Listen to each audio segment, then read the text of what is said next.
What's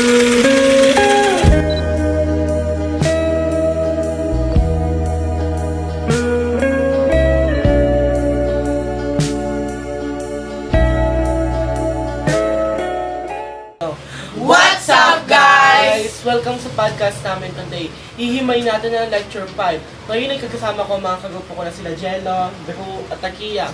Guys, aminin nyo, pag narinig yung word na bukas palad, pero ano nasa isip nyo, no? Actually, akala ko dati na exclusive lang yan sa mga mayayaman at mahilig magdunay. So, paano naman yung mga low budget, diba?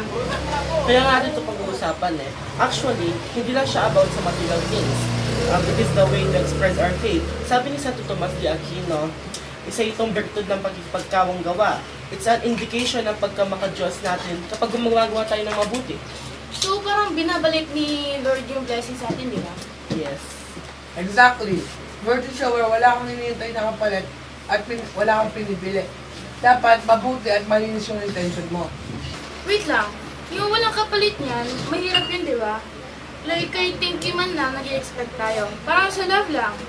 Yung binigyan mo na nga, kaso wala siyang binalik. Ang sakit nun, di ba? Ayon kay Emmanuel Levina, may 5 characteristics daw dapat. Altruismo, yung pagtulong na walang hinihintay in return. Optimism, naniniwala ka na may kabutihan pa rin sa mundo. Tiwala, trusting na may magandang pupuntahan yung tulong mo. Energy, o kalakasan, ganado ka dapat at may banata habang tumutulong. Pamumuno o leadership, yung paninindigan mo sa pagbibigay tulong. So kung may 5 characteristics, paano naman natin ito ma-apply in real life? May 4 ways na dapat mabanggit para ma-develop ito. Number 1, share yung importance na nagpabibigay kahit sa bahay lang pag-usapan ninyo. Number 2, maging modelo, people learn by observing us, dapat pakita natin na kusa tayo tumutulong. Number 3, mag-volunteer, join sa mga community or church activities. Number 4, at last, yung pinaka-basic, ugalian ang pagsasalamat. Yung pasasalamat, underrated yan. Pero yung pagiging modelo, parang nakaka-pressure. Mag-start kung hindi mo alam kung paano. Diyan papasok yung 3 keys sa sagot sa concern ni Akia. Paano kung wala akong pera? Presence and energy yung binibigay mo, like pagtulong ng mag-pack ng relief goods or simpleng pakinig sa friend. Talento, gamitin mo yung skills mo.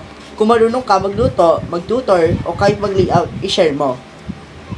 Treasure, resources, money, clothes, or food, pero hindi basehan yung dami, kundi yung pagiging bukal sa loob.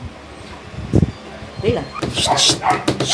So yung pag-tutor ko niyan, pag-tutor ko pala sa math, or yung pagkatikikinig ko sa rants niya, talento na pala yun, tsaka time, no? So, bukas palit na pala ako nun.